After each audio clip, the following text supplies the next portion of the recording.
Olá, tudo bem? Estamos hoje aqui para bater um papo sobre tradução literária com dois tradutores literários, claro, com grande experiência. O PT Rissati, que é tradutor do inglês e do alemão, e o José Luiz Sanches, que é tradutor do português para o espanhol e do francês para o espanhol. Vamos falar um pouquinho sobre o mundo da tradução literária, um pouco sobre a experiência deles, né, no mercado. Vamos começar apresentando cada um deles. O PT é bacharel em tradução inglês-português pela Unibero, é especialista em tradução alemão-português pela USP. Trabalha com textos desde 98, né, e já atuou como revisor, como gerente de projetos, como preparador de textos e também tradutor técnico e, claro, tradutor literário. Tem mais de 100 livros traduzidos e publicados, entre eles livros de Kafka, de George Orwell, de Ray Bradbury, e foi até semifinalista do Prêmio Jabuti de Tradução em 2020, com a obra Bambi, a história de uma vida na floresta, né, de Felix Salten, publicado pela editora Wish. E ele dá aula de tradução literária na pós-graduação em tradução de inglês da Estácio.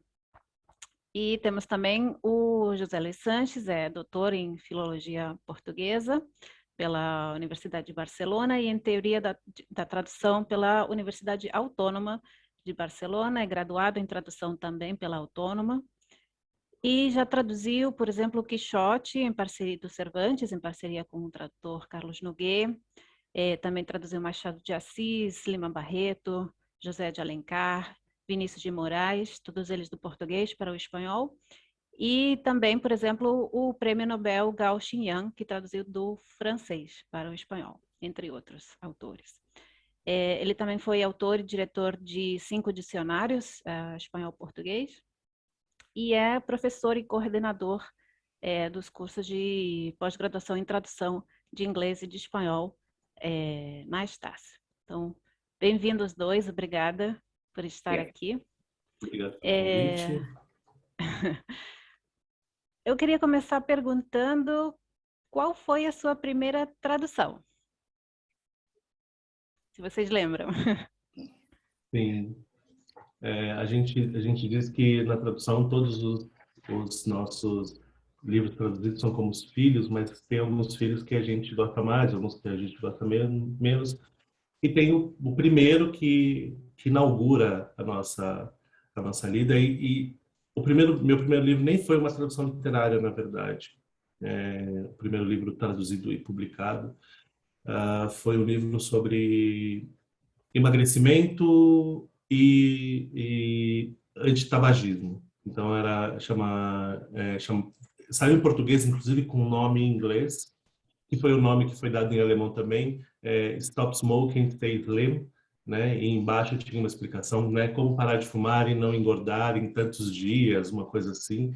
E tinha receitas e tinha uma parte meio autoajuda, tipo, se recompense, você vai parar de fumar, te dê flores. Era um livro um pouco voltado para o público feminino. Então tinham várias dicas e uma coisa meio quase cheerleader, quase líder de torcida. Você vai conseguir, vai. E foi engraçado traduzir isso, mas foi o livro que abriu caminhos assim para que eu entrasse no mercado editorial. Esse primeiro que não foi. O primeiro de literatura foi o livro que se chama A Ira das Berinjelas, que era um livro indiano, de uma autora indiana, Bulbul Sharma, que de contos que envolviam amor, e nem sempre o amor da forma mais bonitinha, às vezes com ciúme, raiva, traição, e todos eles aliados a uma receita indiana. Então foi bastante interessante, porque eu gosto muito de cozinhar, e inclusive reproduzi algumas daquelas receitas depois de ter acabado o livro. E essa foi a primeira obra de literatura que eu traduzi e que tenho muito carinho por ela. Eu lembro também da primeira coisa que eu traduzi. Eu estava estudando o segundo ano de tradução na faculdade de tradução. E eu fui conhecer um dos maiores tradutores da Espanha e eu me apresentei para ele como escravo. Ou seja, que ele podia me passar qualquer coisa, que eu traduziria de graça, se for preciso. Ele podia fazer o que quiser comigo, mas que me desse a possibilidade de traduzir algum livro. Porque quando eu comecei a estudar a tradução, a literária era a que mais me motivava. Aí eu lembro que ele me passou 5 livros seguidos do francês, e eram livros eróticos. Então, o primeiro se chamava uma coisa assim como Les Amours de Fleur, uma coisa assim, não lembro mesmo o que era, mas me surpreendeu que estavam incrivelmente bem escritos, muito bem escritos. E foi divertido, muito divertido, e era a primeira experiência, então eu aprendi muito e foi muito rico, cara. É engraçado porque eu tive uma experiência também em tradução de livros eróticos, mas ele era do inglês, ele era extremamente mal escrito, então me surpreende, assim, e deve Porque ser na bom. França tem uma tradição mesmo, tem uma tradição de literatura erótica de autores conhecidos, famosos. Como Jorge Bataille, por exemplo. Ia responder em francês, desculpe, por exemplo. Desculpe. E como foi esse caminho até chegar às traduções literárias, né? Porque muitos alunos, né, muitos tradutores ou pessoas que querem ser tradutoras acham que é muito difícil chegar, ou outros acham que você já sai traduzindo Ulisses de Joyce, né? Então, como é esse caminho até chegar às traduções literárias? Primeiro, é um caminho de muito estudo, né? Porque o tradutor em si, ele já, a opção de tradutor já exige muito estudo, estudo constante. Isso eu bato nessa tecla com os meus alunos, que não adianta eu pegar numa gramática ou pegar ou procurar alguma coisa no momento em que eu vou precisar daquilo. Eu preciso estar armado, eu preciso estar equipado com o máximo de conhecimento possível quando eu vou enfrentar um livro, quando eu vou começar um livro. E então a primeira coisa é muito estudo, é muito curso, é muita especialização, seja qual área for. E especialmente na tradução literária, é o apreço pela leitura. Óbvio que parece chover no molhado, mas eu conheço muitos alunos e até muitos tradutores que leem pouco de literatura, tanto da literatura estrangeira quanto da literatura nacional, da literatura do idioma para o qual se vai traduzir. Eu acho que isso é uma necessidade básica, né? Se alimentar de literatura para poder produzir literatura. E ler críticas, e ler fortuna crítica dos autores que se amam, ou aqueles que se vai traduzir, porque não é um tipo muito diferente de tradução, né? Não é a tradução que depende tanto, por exemplo, no uso de cat tools, não é uma tradução que vai depender tanto de glossário, de blacklist de cliente, de terminologia. Não basta ter só a terminologia e um português, no caso, né, da tradução para o português, um português correto. Precisa ter muita criatividade, precisa ter bagagem de leitura. Eu acho que a bagagem de leitura, porque o texto joga para a gente várias referências e a gente tem que estar preparado ou para conhecer essa referência, e isso a bagagem de leitura traz, ou saber buscar essas referências. Então, tanto quanto os outros tipos de tradução, talvez um pouco mais nesse sentido de se estudar crítica literária um pouco, ou muito, se estudar a literatura mesmo, as escolas literárias, isso é muito importante para o tradutor literário. Acho que esse é um caminho que eu trilhei, que continuo trilhando, que vou trilhar até o fim dos meus dias como tradutor, porque não dá para parar com tradução literária, porque movimentos novos surgem, autores novos que inauguram escolas, então atualização para qualquer tipo de tradução, mas para a tradução literária também é muito necessária. Concordo 100% com o PT. Estudar é muito importante, ler é fundamental.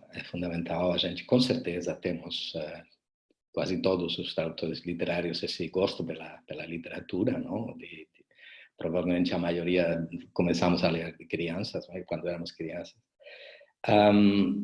No meu caso também escrever, eu gosto de escrever e acho que muitos tradutores também literários têm esse costume, não?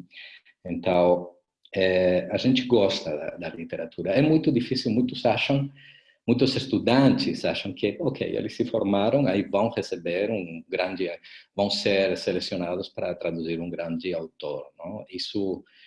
Isso normalmente é um processo em que você começa traduzindo livros mais simples e já, quer dizer, eu tive a sorte de ter me oferecido como escravo, não? E ter tido, entre aspas, claro, mas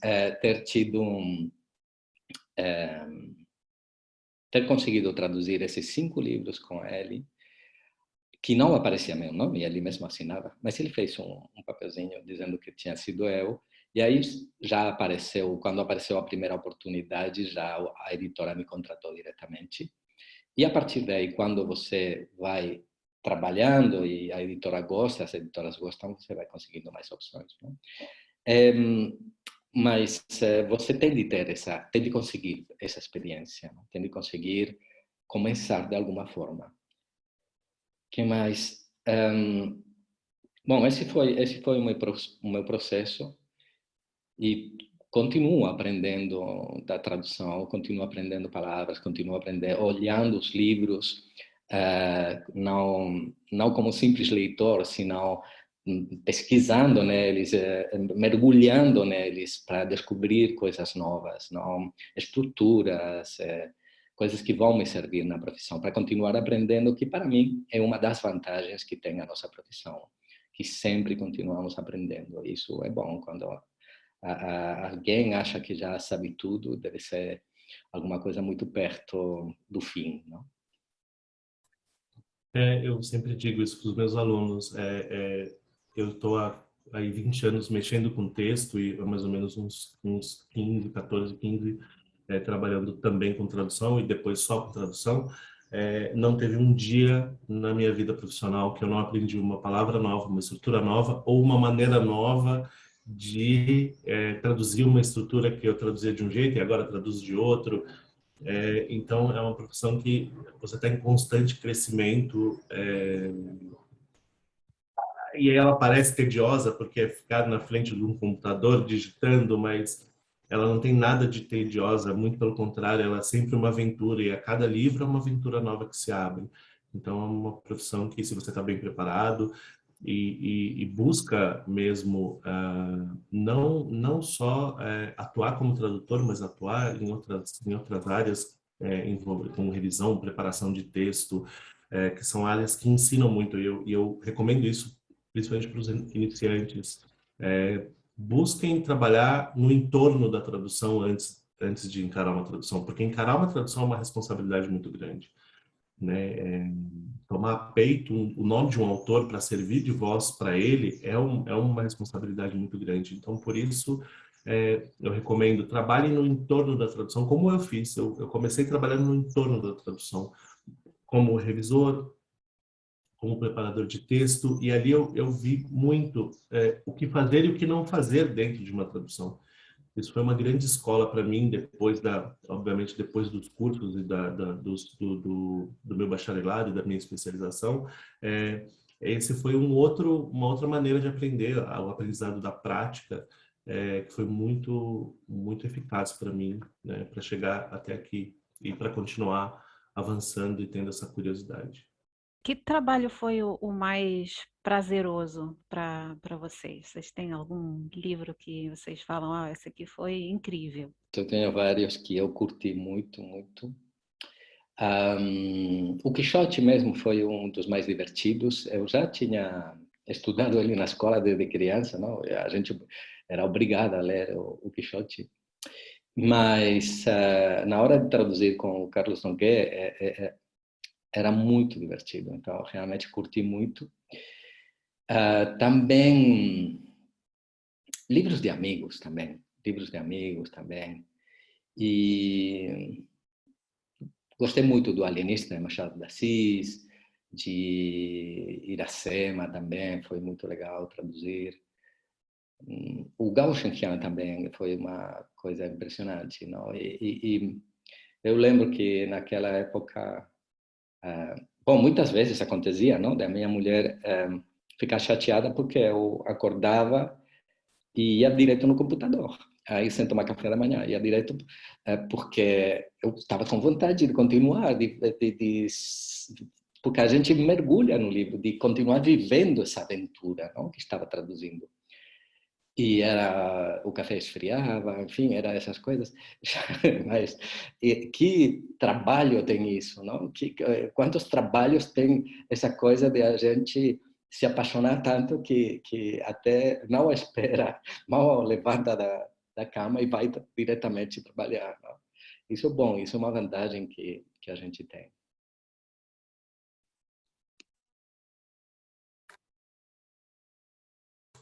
Eu tive algumas experiências também muito boas, assim, muito divertidas. Um que me marcou bastante e que eu já conhecia a história, já tinha lido algumas vezes, inclusive, foi A Metamorfose, do Kafka, que é um livro curtinho, é uma novela que quase todo mundo meio que conhece a história e sabe o que é, mas não necessariamente sabe, conhece as camadas que aquele texto tem. E foi um texto que, apesar de me trazer um tanto de angústia e tristeza pela história em si, me trouxe muito prazer em redescobrir aquele texto como tradutor. Isso foi uma experiência muito interessante, apesar de conhecer, acho que como o professor Sanches, lidando com Quixote, deve ter tido essa sensação. Eu já conheço esse texto, mas não conheço de verdade. E quando a gente mergulha na tradução, a gente a gente vê outras camadas e outras nuances que a gente não tinha visto como leitor comum. Mas um livro que eu tive essa coisa, essa pulsão de estar sempre eu tenho uma meta de 10 páginas e fazia 15, 20 porque queria saber mais da história, foi um livro de um autor alemão chamado Sacha Arango. Ele fez um livro chamado A Verdade e Outras Mentiras, que é um livro relativamente curto, então eu fiz muito rápido, eu fiz muito mais rápido, então me deu tempo depois de fazer uma revisão bem calma, porque é um thriller psicológico que tem momentos muito divertidos e momentos muito tensos. Na Alemanha existe um programa chamado Tatort, que é um programa meio CSI, mas ele está, sei lá, acho que 25 anos no ar, e é um pouco como entre aspas, o Fantástico que nós temos aqui no Brasil. Então, quando dá a musiquinha do Fantástico, dá a musiquinha do Tatort, todo mundo sabe que daqui a pouco é segunda-feira. E também eles têm essa impressão e não se liga para ninguém depois das 9 da noite na Alemanha, das 9 da noite até umas 10h30, 11, não se liga para ninguém na Alemanha, você não interrompe ninguém, porque está todo mundo grudado na televisão vendo Tatort. E ele é um dos roteiristas, então ele fez uma história incrível, e foi publicado aqui pela Suma Editorial. E é um livro assim muito interessante, muito divertido. E foi esse livro que me deu vontade de traduzir, vontade que acordava e queria ir logo para o computador para fazer. Hoje eu tenho que fazer 5 páginas, eu fazia 12, para saber o que ia acontecer mais um pouco lá na frente. Depois tem uma coisa que as pessoas acham que os autores mais famosos, mais conhecidos, assim, não, mais respeitados, são os mais difíceis de traduzir, mas não é verdade. Esses livros normalmente estão muito bem escritos, então normalmente para mim foi sempre mais fácil de traduzir do que alguns autores que não que escrevem mais livros muito rápido e sem tanto cuidado, não? Então esses livros são muito mais difíceis. Traduzir Machado de Assis foi fácil, claro, você tem de pesquisar mais, com o Quixote também, mas às vezes é muito mais difícil quando o autor, quando você tem de mudar absolutamente tudo, porque não, a estrutura não está bem feita, você tem de melhorar um pouco, às vezes, o original com livros que não têm, quando você começa e tem livros que não são muito bons, não? Depois desses 5 livros eróticos, começaram a vir outros livros menos bem escritos, até que depois foi melhorando um pouco o nível, e aí já comecei, tive a sorte de a editora tinha um livro que era urgente, muito urgente, tinha 13 dias, era a biografia da Vivian Leigh, do O Vento Levou, não? O filme, e devia sair rápido e precisavam de algum louco que quisesse traduzir isso em 15 dias. E eu fiz. Aí foi a minha primeira oportunidade e a partir daí era para a editora Planeta, a partir daí já começou a ser tudo muito mais fácil. Eu acho Você que quando a falou... gente Ai, enfrenta, desculpa, quando a gente enfrenta essas loucuras, né? Como também pegar um livro de fantasia, que também tinha uma pressa grande para traduzir, tinha 700 páginas e me deram 1 mês e meio para traduzir, eram 13, 14 horas de trabalho todos os dias, de segunda a segunda, não tinha pausa, mas consegui fazer. E depois pedi, falei assim, olha, eu fiz muito correndo, eu fiz, né, o que eu pude, as revisões e tudo mais, e eu gostaria de acompanhar o processo de revisão para saber, porque com certeza houve falhas aí, e aí eu pude acompanhar o processo de revisão. Então foi uma experiência, e é uma experiência que eu não quero repetir, porque eu fiquei sem comer, fiquei sem, quase caí doente, porque eu não fazia nada, não comia, não bebia, só tomava banho, tomava água e tomava café, muito café, muito café, muito café. Mas são essas experiências que a gente evita. E como o professor Santos falou, por exemplo, eu traduzi o Dürrenmatt, eu traduzi a promessa do Dürrenmatt, e ele é tão bem escrito, que todo mundo fala, nossa, como foi traduzir Dürrenmatt? Eu falo, fácil, não foi complicado, não foi complicado. Tem um outro livro dele que é mais complicado, que eu estava no processo de tradução, mas esse livro em específico, A Promessa, foi tranquilo, não foi um livro que me fez arrancar a cabeça. O Kafka é um pouco mais difícil, porque o Kafka em si ele é complicado, né? Ele é todo com as estruturas, com as palavras e tudo mais, então dá um pouco mais de trabalho. Mas o Orwell, por exemplo, também não tem grandes dificuldades de texto, é mais o conteúdo. Então, os livros de grandes autores, ou de autores que a gente às vezes chama de autores profissionais, que estão ali trabalhando o texto de forma séria, eles geralmente são muito fáceis de traduzir. Agora, quem produz assim como máquina, muitas vezes dá bastante trabalho. e teve algum trabalho que foi assim muito desafiador, assim, muito difícil, que teve alguma questão muito complicada, difícil de resolver? No meu caso, o Quixote foi mais difícil, porque tinha palavras... A gente comparou as traduções que tinham sido feitas. Numa tradução que tinha sido feita, eu mesmo encontrei mais de 300 erros. Então, erros de todo tipo. Então, a primeira coisa é palavras de então que mudou o significado e que não significam o que parece que significam agora. Então, tinha todo tipo de erros. Então, foi necessário pesquisar dicionários da época. Então, isso fazia que a tradução fosse muito lenta, não? Muito devagar. Mas o Carlos Nogueira, um craque, aí foi muito gostoso de fazer com ele, não? Eu acho que esse deve ter sido o mais... Não, mas quase foi mais difícil traduzir um brasileiro, não vou dizer o nome, mas eu não entendia, quer dizer, eu ficava louco. Mas esta frase, aí eu perguntei, mas quem é esse homem? E aí me diziam, não, é o homem que fez 100 livros, ele escreveu 100 livros. Agora compreendo por que ele escreve 100 livros, ele escreve muito rápido, mas ele não relê os livros, porque tinha muito... Foi complicado, esse foi complicado. Foi quase reescrever. Mas, enfim, não sei, não lembro agora de algo mais assim. Tinha algumas palavras em o Guarani, que foram complicadas com os animais, não? Por exemplo. Como foi a experiência de traduzir um autor chinês, Foi fantástico. Foi o Prêmio muito, Nobel? muito emotivo mesmo. Porque ele morava na França e ele tinha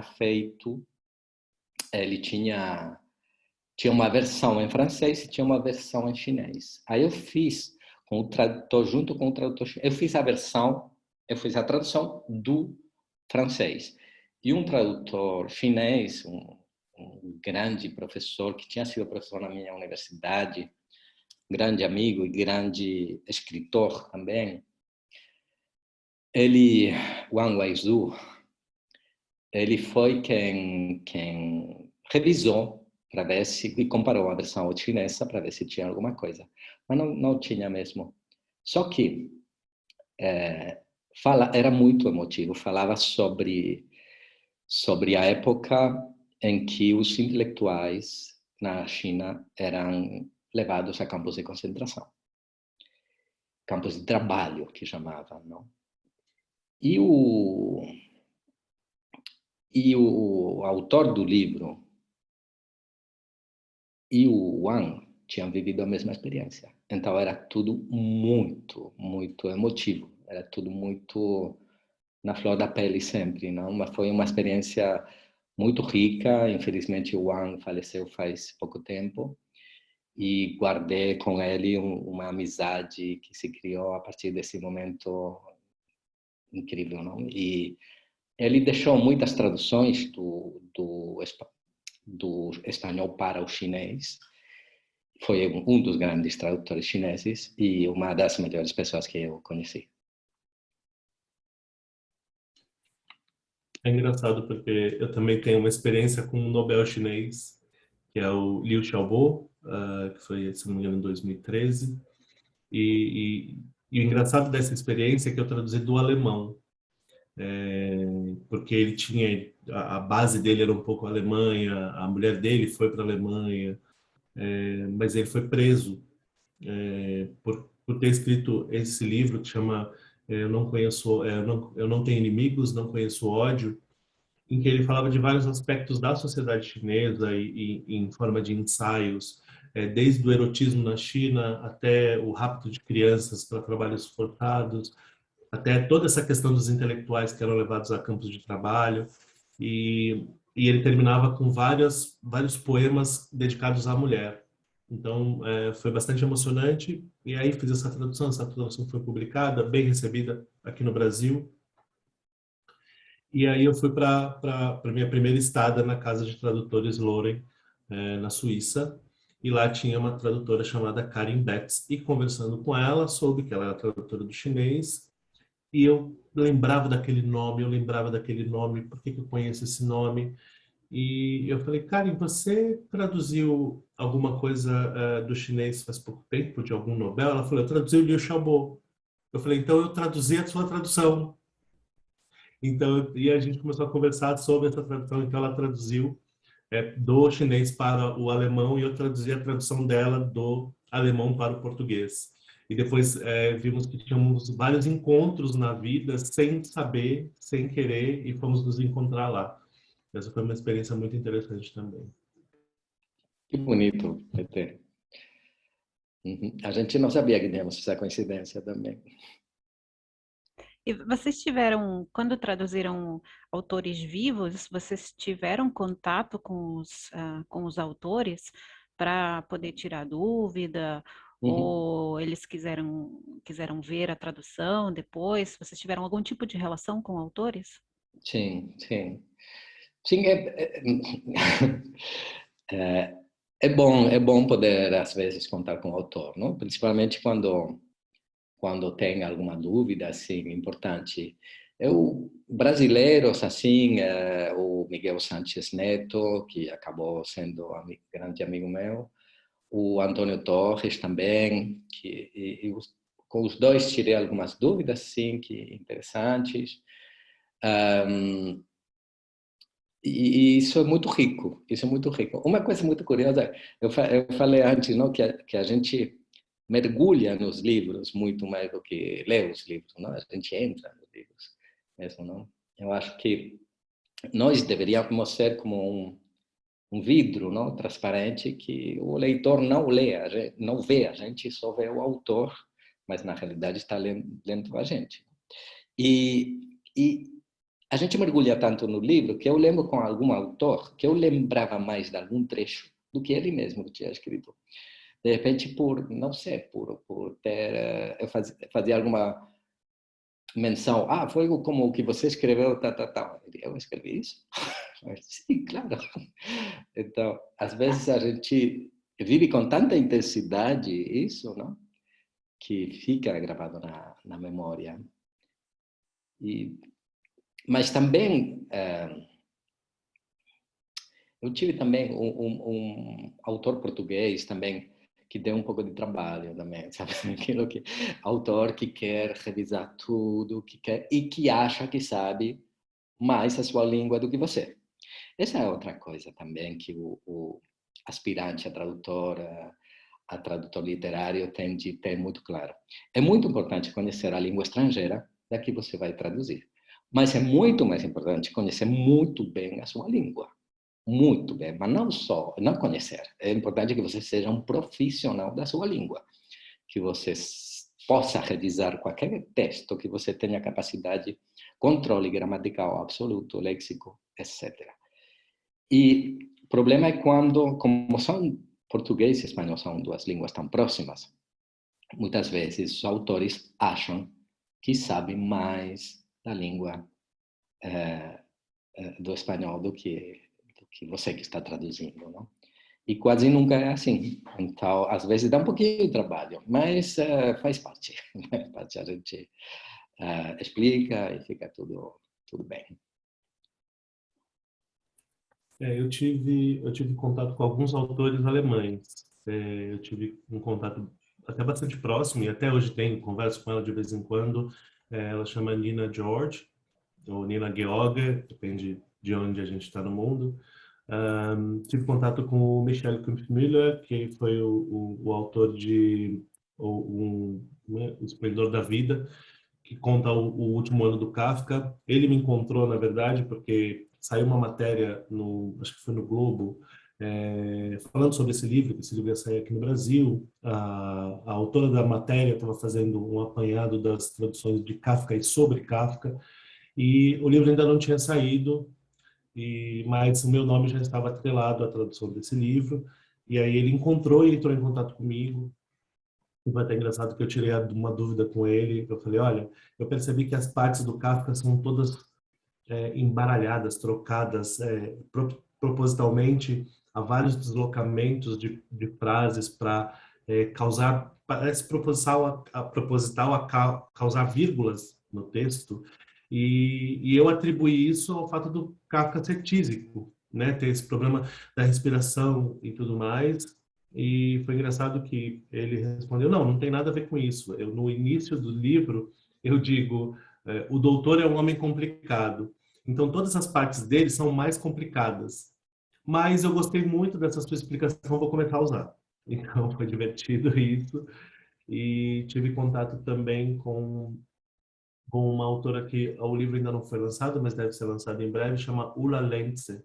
E ela fez um livro muito bonito, muito emocionante, sobre um operador de rádio que estava nos Estados Unidos, era um operador de rádio alemão, que foi para os Estados Unidos na época, um pouco antes da Segunda Guerra Mundial, e ele enfrenta, ele era judeu, na verdade ele sai da Alemanha, vai para os Estados Unidos, era judeu, e ele retrata um pouco a época em que antes da declaração da Segunda Guerra, inclusive muitos judeus apoiavam as atitudes do Hitler antes dele começar com as ofensivas contra os judeus. Então havia nos Estados Unidos, né? Então havia já sociedades, já grupos nazistas dentro dos Estados Unidos, no finzinho da década de 20, no começo da década de 30. Então ela faz um retrato bem fiel e bastante emocionante dessa época. Ela também entrou em contato comigo, e aí eu não sei como ela soube, porque esse livro ainda não está nem anunciado aqui no Brasil, mas ela soube que eu iria traduzir esse livro, e ela me mandou algumas recomendações, umas erratas, uma coisa sobre o livro, e foi muito simpático, inclusive. Então eu tive alguns contatos com, e sempre foram muito prolíficos, assim. Com a Nina, inclusive, eu já estou no 4º livro que eu traduzo dela, e sempre que eu tenho alguma dificuldade, eu falo, eu posso fazer isso, posso fazer aquilo. Em alguns momentos ela fala, especialista em português é você, eu confio na sua tradução. Isso foi muito bom de ouvir. Ouvi por e-mail e depois eu a conheci na Feira de Frankfurt, e ela falou assim, você entendeu o que eu falei? Você é o especialista. As minhas traduções estão indo bem no seu país, então quer dizer que está em boas mãos. Então foi muito interessante, muito bonito ouvir isso. Que legal, muito bonito mesmo. Reconhecer o seu trabalho, né? Muito bom. Vocês têm alguma metodologia na hora de traduzir? Por exemplo, vocês leem o livro antes de traduzir, vocês estudam o autor, ou não, sentam e já começam a traduzir direto? Eu não gosto de ler o livro antes. Eu prefiro ir descobrindo e revisar mais vezes se for preciso. Para viver com mais intensidade. Eu prefiro realmente, mesmo que tenha algumas pessoas que preferem ler primeiro, tirar as dúvidas, palavras difíceis, então acho que isso é muito pessoal. E eu prefiro descobrir, viver o livro intensamente assim e depois já fazer um trabalho de revisão muito maior e procurar a coerência, qualquer coisa que tenha pulado, para poder me surpreender à medida que vou traduzindo. Eu faço também como o professor Sanches. Primeiro porque não dá muito tempo, né? Com todas as atribuições que a gente tem, não dá tempo de parar, vou ler este livro, com o qual eu já vou trabalhar daqui a pouco. Então eu prefiro tirar esse tempo para ler outros livros, para relaxar e deixar, e viver mesmo. E eu até comento com os alunos, a gente, quando lê o livro inteiro, às vezes a gente já lê o livro, e não tem jeito, mas quando a gente não conhece o livro e mergulha nele, a gente tem menos possibilidade de dar spoiler por alguma coisa que a gente já viu, que a gente já sabe, e às vezes o inconsciente prega as peças na gente, e é um adjetivo, um arranjo de frase que você faz, que você pode revelar uma coisa que você já sabe lá na frente. Então eu também prefiro ir passo a passo. Obviamente eu leio um pouquinho, umas 2, 3 páginas na frente, para ver se tem alguma coisa que eu já tenha que mudar antes, que eu já tenha que algum rumo que eu tenha, mas eu não leio o livro inteiro. Eu gosto dessa experiência de descobrindo, como leitor, ainda que como um leitor especial, um leitor que faz uma leitura muito mais horizontal do que vertical, muito mais vertical do que horizontal, né? Muito mais profunda. Eu prefiro descobrir passo a passo como leitor, como se eu estivesse ali recriando, e é mesmo uma recriação, como se eu estivesse recriando junto com o autor aquela história em português. Então, para mim, faz mais sentido assim. E dou uma estudadinha, porque tive algumas experiências de estudar, e eu bato nessa tecla com os alunos. Tive uma experiência, na verdade, de descobrir no meio do caminho que o protagonista do meu livro não tinha sexo, e eu, né, o sexo não estava definido, né? Não se sabia se era masculino ou feminino. E se eu tivesse pesquisado no Google, primeiro pelo nome do protagonista e pelo nome do autor, o primeiro texto era o nome do próprio autor dizendo: eu não sei o sexo do meu personagem, porque eu criei um personagem para discutir exatamente essa questão do gênero. E se eu tivesse pesquisado 5 minutos, eu teria descoberto esse texto, eu não teria que ter refeito praticamente metade de um livro. O livro tem, sei lá, 300 páginas, eu já estava nas 140, 130, e aí ali eu me dei conta de que o sexo do personagem nunca tinha sido mencionado. E eu já tinha feito esse personagem falar obrigado e etc.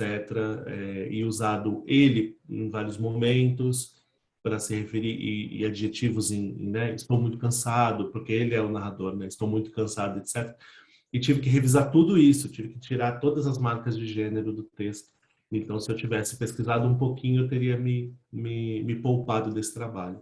Então, agora eu dou uma pesquisada assim na recepção, como esse livro foi recebido, fortuna crítica, um pouco do autor, para não ter sabores depois. Agora eu fiquei curiosa, né? Com uma língua como o português ou o espanhol também, que tem essa flexão de gênero, como você conseguiu eliminar essas marcas no texto? É, o bom que era é um livro contemporâneo, é um livro moderno, acho que ele é de 2012, alguma coisa assim. Então eu me lancei mão de muitas gírias. Então, por exemplo, ao invés de obrigado, eu falava valeu, ou agradeço, quando era uma coisa um pouco mais formal. E muitas inversões e muitas recriações de frase. Por exemplo, no inglês I'm tired, seria estou cansado. Aí eu falava, o cansaço me pegou. Então eu tive que retorcer muitas coisas no texto para fugir da questão de gênero. Ainda mais porque o narrador era e como no inglês, né, o adjetivo independe de gênero, eu tive que transformar várias frases, né, transformar adjetivo em substantivo para poder eliminar a questão de gênero. Nos diálogos também, as referências que as outras pessoas faziam à pessoa, eu também tive que recriar várias frases para fugir dessa questão. Geralmente um dos artifícios que eu mais uso, mas que tem que ter cuidado para não ficar cansativo, é transformar o adjetivo em substantivo, né? E fazer com que esse substantivo se torne um agente da ação. E aí, dessa forma, dá para fugir, né? Da questão de gênero. Mas é complicado. Ainda mais quando você tem que refazer tudo isso e depois mudar a chave, porque eu tive que mudar essa chavinha dentro da minha cabeça a partir da página 140, eu tenho que lembrar o tempo todo que esse personagem não tem gênero. E foi daí em diante que eu consertei o texto. Mas escaparam umas duas, três. Depois a editora me comentou, algumas duas, três você escapou, deu uma escapada dentro do livro. Eu falei, mas duas, três em 300 páginas, tá bom.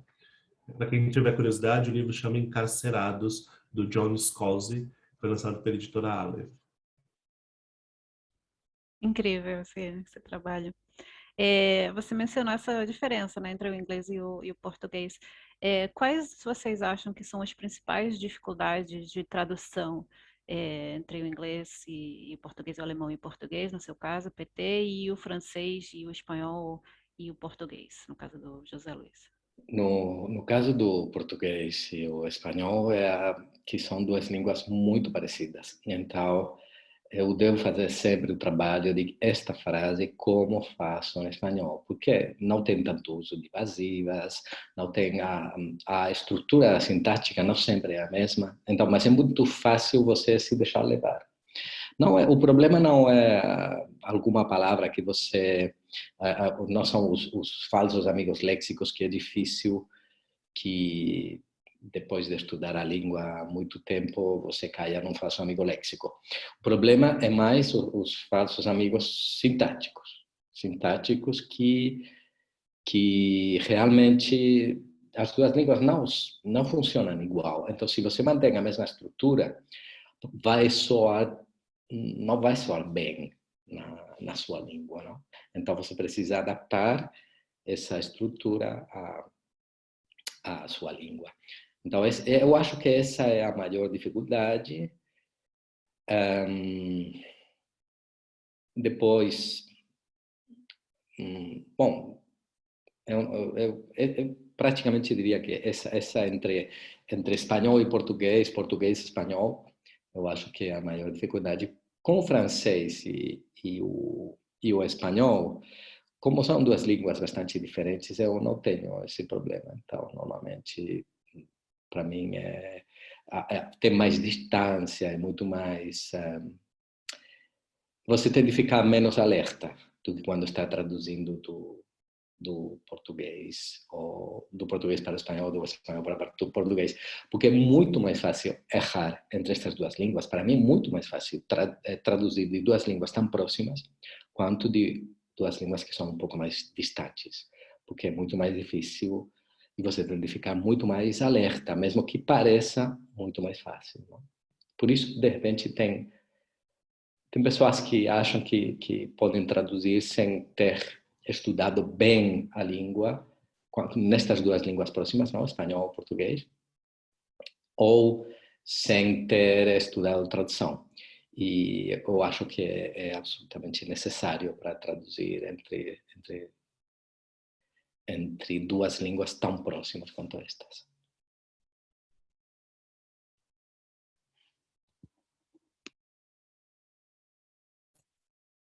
No caso do inglês e do português, nós temos um problema que é cada vez mais frequente, que os brasileiros têm usado algumas estruturas do inglês dentro do português inadvertidamente. Isso é uma grande e estranho quando são corrigidos e tudo mais, e talvez essa seja uma dificuldade das pessoas, principalmente as pessoas que têm acesso ao inglês, né? E isso é até uma coisa um pouco elitista. As pessoas que têm acesso ao inglês ficam confusas quando você usa o português normal, o que eu chamo de normal, né? Mas a dificuldade na tradução é mesmo se afastar um pouco e, como o professor Santos falou, mesmo no inglês há falsos amigos sintáticos, né? É muito fácil no momento de cansaço ou no momento de distração de se deixar levar por uma estrutura do inglês, que é uma língua que também funciona de uma forma totalmente diferente do português, mas que tem aquela estrutura sujeito, verbo, predicado muito parecida. Então, por exemplo, no caso das regências verbais e nominais, né, que em inglês tem uma regência totalmente diferente, mas é muito fácil usar uma regência verbal, por exemplo, do inglês no português e achar que está correto porque faz sentido, porque não fica muito estranho. Tô tentando até lembrar, por exemplo, estar apaixonado com alguém e não estar apaixonado por alguém. Então, isso é uma tensão que precisa ser redobrada. Ainda que não sejam línguas tão próximas, a estrutura é muito próxima. Já o alemão... Em espanhol Sim. também as regências é uma coisa que é difícil, porque às vezes você se acostuma também de ouvir numa língua, aí depois pode fazer o erro na sua própria língua. Isso sim, é curioso. exatamente. Já no alemão, a parte boa é que é uma estrutura muito diferente, as palavras são diferentes, a questão do substantivo, de todos os substantivos serem letra maiúscula, já dão uma diferença muito grande para a língua, então a recriação é muito maior. Então, logo o afastamento também das estruturas é muito maior. O grande problema é aprender essas estruturas e conhecer essas estruturas a fundo e todas as exceções que essas estruturas trazem, e as expressões idiomáticas também, né? Eu acho que no alemão um grande problema é que eles usam muitas expressões idiomáticas e que tem tudo a ver com a realidade deles. Isso sem falar nos dialetos que aparecem nos livros o tempo todo. E aí o que a gente faz com os dialetos que aparecem quando a gente está traduzindo para o português, e não tem necessariamente tem socioletos e tem diferenças regionais, mas a questão dialetal na Alemanha são outras línguas mesmo. Não é simplesmente uma palavra ou outra que muda o regionalismo ou não, estruturalmente elas são diferentes. E aí se você vai para a Suíça isso piora um pouco, né? Se você vai para a Suíça você tem o alemão de Zurique, você tem o alemão de Berna, você tem o alemão cada partezinha da Suíça, aquele país que tem o tamanho de São Paulo, né? Do estado de São Paulo, cada parte tem um dialeto muito próprio, né? Que são próximos, mas que são como é o mesmo, é um alemão, mas é meio como espanhol desses três lugares, né, de Zurique, em Berna e mais ao norte. Esses três lugares é como espanhol, português, espanhol e italiano, né? E dentro da Alemanha você tem dialetos que puxam mais para o holandês, você tem dialetos que não tem nada a ver com nada. O dialeto de Darmstadt é muito difícil, por exemplo, é muito diferente do alemão padrão, que a gente chama. E às vezes, muitas vezes, esses dialetos aparecem nos livros para caracterizar um personagem. E aí é um desafio mesmo, decidir o que fazer com aquele personagem. Aí a gente acaba optando ou por um socioleto, baixar o registro daquele personagem, ou aumentar o registro do personagem, dependendo da região onde ele está. Então, o complicado além de ser estruturalmente totalmente diferente do português, são os dialetos que de vez em quando aparecem nos livros. Eu estava escutando, eu fiquei um tempão na Alemanha também, na Universidade de Heidelberg, e eu estudei também alemão. Mas cheguei a traduzir, a fazer até tradução consecutiva. Eu acho que isso foi em outra vida mesmo, porque seria absolutamente incapaz de levar uma conversa normal em alemão com alguém. Mas é verdade que tem essas diferenças tão notáveis, não? Eu não sei como você consegue levar. É uma língua muito difícil. É uma língua, se não me engano, é o Erwin Theodor que falava assim, não basta uma vida para aprender alemão. E é o tipo de língua que você aprende, todos os dias aprende uma palavra, uma estrutura nova, e a minha velocidade é muito menor, porque eu brinco que parece um joguinho que você tem que desconstruir, você tem que quebrar a frase toda em pedaços, depois pegar esses pedacinhos e joga para cá, o que está lá no final, que em português é no começo. Então E depois é o mais alemão lento. tem essa coisa não de juntar a palavra, vai juntando Uhum. conceitos, aí você não tem como traduzir isso, porque Sim. uma palavra só tem tem um conceito que você não consegue explicar com uma palavra só em E português. muitas vezes vira uma pequena frase ou uma pequena explicação, porque não tem como. Mas é divertido.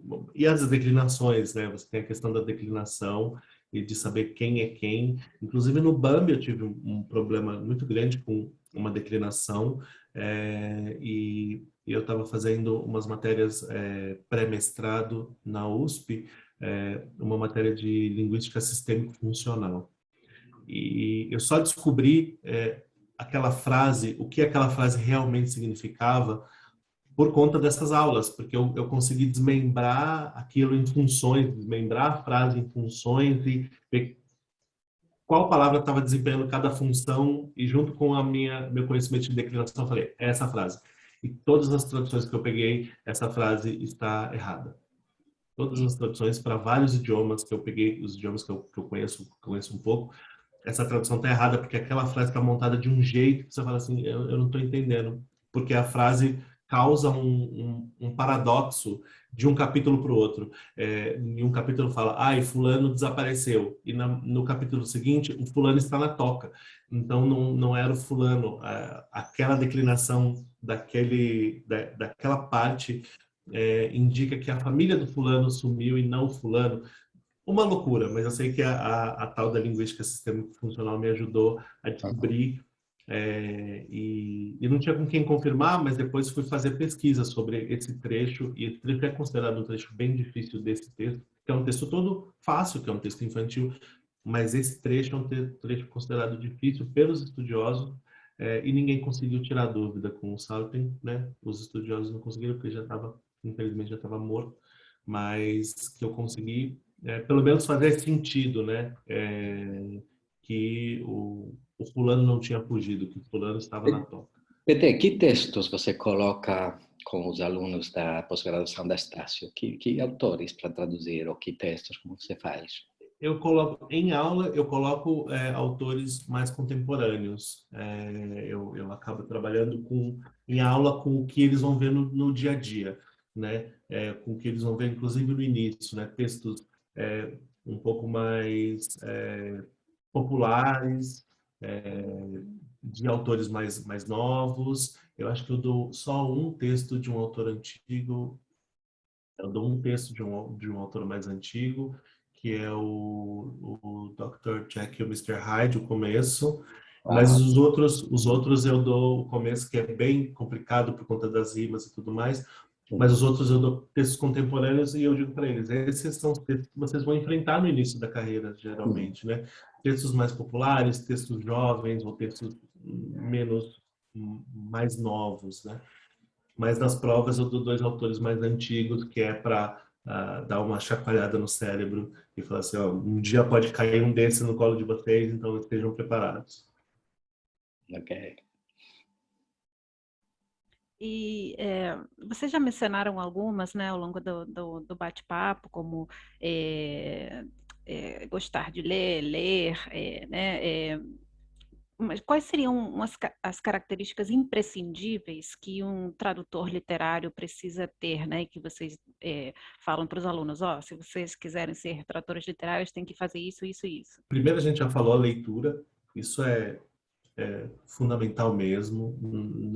Não tem como escapar. Tem que tirar um pouco do tempo do Netflix da vida, tem que tirar um pouco do tempo dos seriados, dos streamings e tudo mais, da própria rede social, e dedicar esse tempo à leitura. E leitura e tudo. Professor, mas eu já leio o dia inteiro, porque eu estou o dia inteiro no Facebook. Não, é como exercício físico.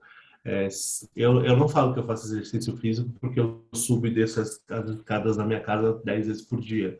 Isso não é exercício físico.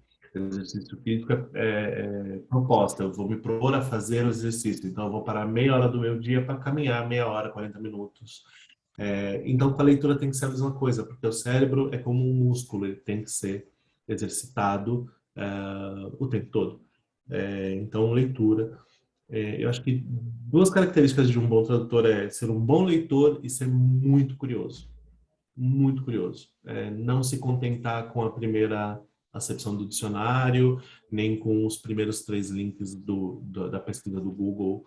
Ele tem que chegar pelo menos até a página 10 das pesquisas no Google e não ficar satisfeito com isso e precisa gostar de escarafunchar um dicionário e achar novas possibilidades e sempre buscar novas possibilidades. Isso faz parte da curiosidade também.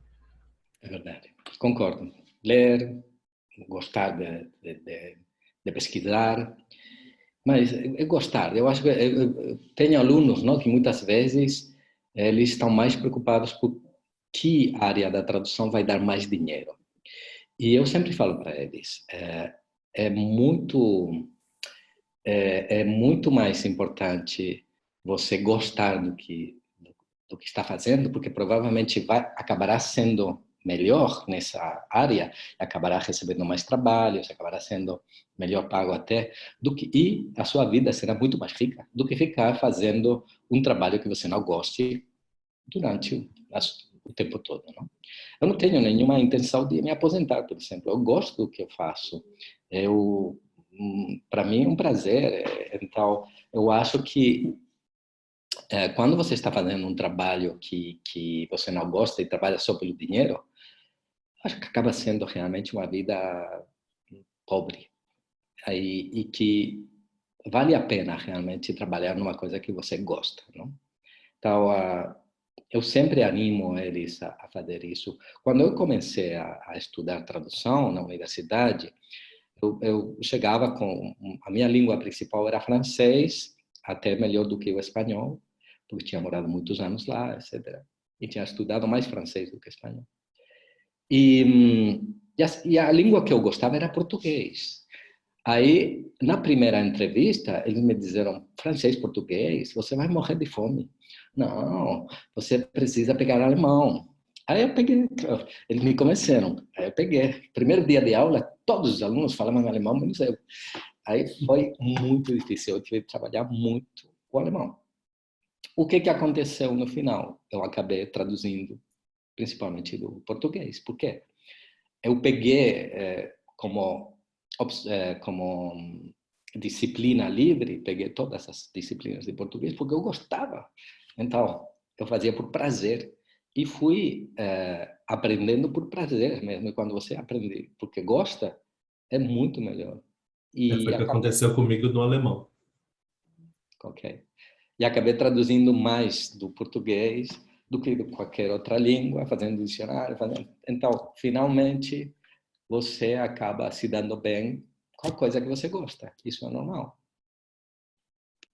Eu tenho como língua de trabalho, não que eu desgoste dela, eu gosto muito do inglês, mas eu tenho ela mais como uma língua de trabalho, que me traz trabalhos prazerosos para fazer. Agora, eu tenho muito mais prazer em lidar com o alemão, né? Em lidar com a língua alemã, em lidar com as leituras e tudo mais. O alemão me dá mais prazer no sentido de trabalho. mas tem o inglês como a língua principal, a língua de trabalho principal e na qual eu me empenho mais até porque aqui me traz mais trabalho, porque não temos tantos autores alemães assim sendo traduzidos aqui no Brasil, então o que me traz mais dinheiro é o inglês. Mas já sou procurado como duas características, né? Tradutor de alemão e o tradutor que lida com Segunda Guerra. Então, que é um assunto que também me encanta, é um assunto do qual eu gosto muito. Então, sempre que há um livro, seja em inglês ou em alemão, que lide com a questão de Segunda Guerra, de pré-Segunda Guerra ou um pouco pós-Segunda Guerra, geralmente as editoras acabam lembrando de mim. E não porque sou um estudioso do assunto, mas porque já venho lidando com ele há algum tempo, né? Participei da biografia, que eles até chamam de biografia definitiva do Hitler, de um autor que chama Volker Ulrich, que saiu agora, acho que faz um ano e meio ou dois aqui no Brasil, saiu o primeiro volume e provavelmente em 2022 já saiu o segundo volume, são 2 volumes imensos, mas que me ensinaram muito sobre essa persona do Hitler e também sobre todo o entorno da Segunda Guerra, né, todos os acontecimentos. Então é um livro muito interessante que pega desde o nascimento de Hitler até a morte dele em 45. Então, tenho muito prazer de lidar com o alemão, né? Não que o inglês não me dê prazer, mas que eu me encaixo melhor, ainda que demore mais e ainda que isso acabe até às vezes refletindo nos meus ganhos, mas o prazer que eu tenho nas descobertas que eu tenho nos livros alemães compensa tudo isso. Essa dica que isso que você acabou de falar, de que te passa muito trabalho sobre a Segunda Guerra Mundial, eu acho que é uma boa dica para os aspirantes a tradutores, que muitas vezes alguns acham que quantas mais coisas eles fazem, melhor, não? Então, eu vou ser tradutor literário, vou ser tradutor técnico, vou ser ampliar muito, não? E é ao contrário. Quanto você mais se especializa em qualquer coisa, é mais fácil que procurem você para fazer esse trabalho. No início eles ainda não têm muito, né, essa visão, né, de se especializar, como eu não tive quando comecei e fiz as coisas mais diversas, mas chega uma hora que isso vai se afunilando, né? O gosto vai se afunilando também e a identificação vai ficando mais forte por uma área ou outra e aí nesse momento que a pessoa precisa falar, não, eu vou me dedicar a isso daqui, vou estudar isso com profundidade, vou ler muito sobre isso, vou fazer cursos e seguir por aquele caminho. Porque aí, virando um especialista, ou pelo menos alguém conhecido por lidar com um determinado assunto, facilita muito das pessoas enxergarem você como uma pessoa de destaque e procurarem mais, né? Então, é muito correto isso de se especializar em algum momento. No começo não tem muito, porque a gente quer pegar a experiência de qualquer jeito e quer, né, e acaba fazendo de tudo e tem que ter cuidado, porque tomar muito cuidado se isso, eu sempre falo, né? Isso causa algum risco para a sociedade? Vou fazer um trabalho, por exemplo, sobre, sei lá, um maquinário muito grande, que eu posso cometer um erro grande também dentro e alguém se prejudicar no uso desse maquinário. Então, tomar cuidado também com esse tipo de coisa, ou deixar o cliente ciente de que, olha, eu não sou tão especialista nesse assunto, então eu faço isso inclusive com os livros. Há pouco tempo eu traduzi 2 textos fundamentais do Freud e pedir a revisão de um psicanalista. É necessário que um psicanalista revise aqui, veja se a terminologia está correta, se está tudo bonitinho, porque em português está. Agora precisa que um psicanalista analise para ver se aquele texto faz sentido para a área, porque os interessados, e eu tentei dar leveza para essa tradução, porque é para uma série de livros que uma editora está lançando, de textos fundamentais das humanidades. Então, eu traduzi esses dois textos, mas precisa de um especialista. Eu não sou psicanalista, né? Ainda que eu tenha pesquisado muito, encontrado dicionários, encontrado textos de apoio e até outras traduções mais antigas do mesmo texto, é necessário que um especialista verifique. Eu sou muito cioso Acredito, nesse sentido. acredito que com você também deve acontecer, não? Que tem algum aluno que destaca, já que parece que tem um dom para a tradução literária. Comigo aconteceu e é bom isso porque eu lembro que tinha um aluno que eu já imediatamente percebi que ele era diferente, não? Que ele tinha já logo de início já traduzia muito bem e não tinha experiência nenhuma. E é bom porque eu acabei dando a primeira oportunidade dele traduzir do espanhol para português um livro, não, que me ofereceram e eu não tinha condições, eu passei para ele. Aí eu acho que isso é rico quando isso acontece, não? Quando você vê isso num aluno, não? E você vê ele crescer também e você mantém um pouco o contato, isso é uma coisa maravilhosa. Aconteceu comigo o contrário na minha especialização da USP. Uma professora viu em mim esse potencial e me indicou para uma editora que estava começando. Foi um livro que infelizmente não foi publicado. A editora fechou as portas antes de conseguir publicar esse livro. Era uma editora familiar, muito pequenininha, mas que estava tentando trazer alguns alemães aqui para o Brasil. Alguns alemães e alguns espanhóis, inclusive. E mas traduzi o livro inteiro e ela me indicou e a partir desse livro que eu tomei gosto mesmo por traduzir literatura. E aí veio o primeiro livro publicado mesmo. Eu tenho inclusive muita vontade de saber com quem estão esses direitos, se esses direitos estão liberados, porque é um livro muito bom, é um romance histórico egípcio que fala dos três reis ali, Amenófis, Tutankhamon, Amenófis, Akhenaton e Tutankhamon, uma trilogia contada por um lacaio, toda contada por um lacaio de confiança ali, e muito interessante, muito interessante.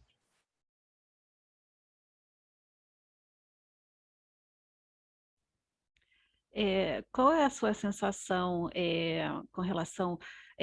muitos alunos muitas vezes focam na língua estrangeira, né? Querem, obviamente, é muito importante entender a obra, conhecer a cultura, mas a obra será traduzida, né? Aquela obra estrangeira vai ter que ser recriada em português, no seu caso, PT, em espanhol, no caso do professor José Luiz. Eu acho que às vezes o aluno perde de vista isso, né? Talvez não dá tanta importância ao português quanto à língua estrangeira. Com certeza, isso acontece. E também o vocabulário está diminuindo muito e os alunos, a cada ano, parecem ter um vocabulário mais limitado. E isso é um fenômeno mundial que está acontecendo no mundo todo. E é preocupante. Por exemplo, o Quixote tem 15.000 palavras diferentes, não? Um estudo da agência F mostrou que uma pessoa culta, um jornalista, dominava 4.000 palavras diferentes, não? E que um adolescente não passava entre 500 e 700 palavras. Então, a, a linguagem cada vez é mais pobre e isso é preocupante. Nós temos, como profissionais da língua, não, a obrigação de promover o estudo da língua, o estudo das palavras. E é verdade que que está acontecendo com esta globalização, está acontecendo também, a desvantagem provavelmente seja que a cada dia as nossas línguas são mais pobres. Não? Antes era impossível fazer tradução automática, hoje em dia é mais possível. E, enfim, eu acho isso preocupante. Porque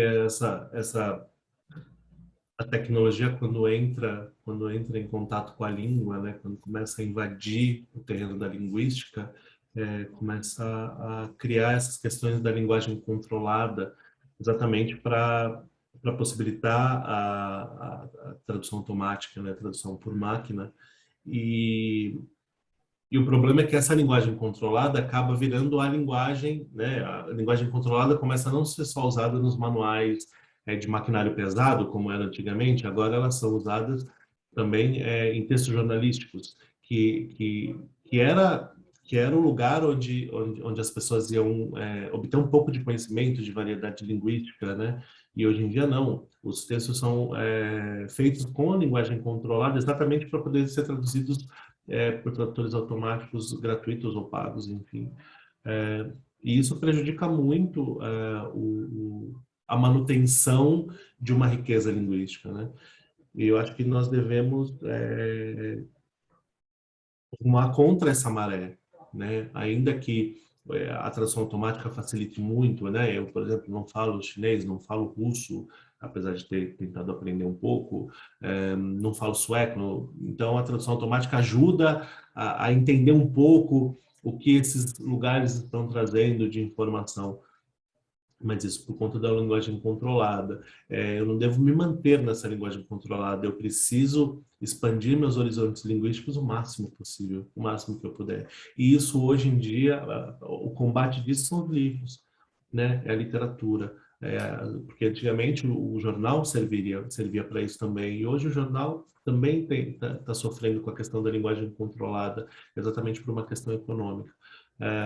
Então, é possível e é desejável e a gente precisa, inclusive para manter a nossa profissão viva, mais viva do que nunca, remar contra essa maré.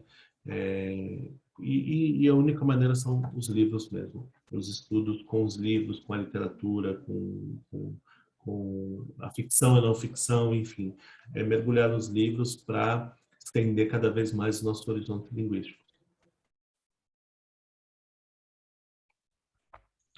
Acredito que dificilmente a tradução automática vai chegar à literatura, né, que é a tradução literária, que é uma área bem mais criativa, né, mas já não duvido de nada porque recentemente teve uma polêmica relacionada com a tradução automática de séries, né, tem uma série que está fazendo muito sucesso, e ela foi traduzida da língua original para o inglês e depois do inglês para um montão de línguas diferentes com tradução automática, e depois os legendadores só precisavam fazer a revisão, né? Então, uma área tão criativa quanto a legendagem, que precisa ser criativo, né, ser conciso, reduzir, enxugar o conteúdo, mas ao mesmo tempo ser expressivo, né, precisa de muitos recursos criativos, né, já falei várias vezes, mas já chegou a tradução automática aí, né, na legendagem. Esperemos que não chegue nunca a tradução literária, acredito que não.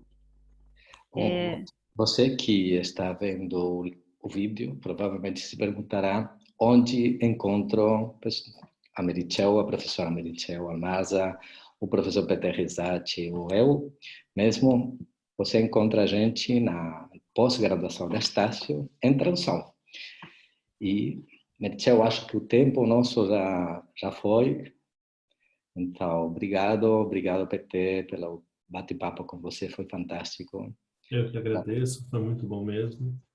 Obrigado, Meritxell, por coordenar este bate-papo. Imagina, eu que agradeço, foi muito interessante.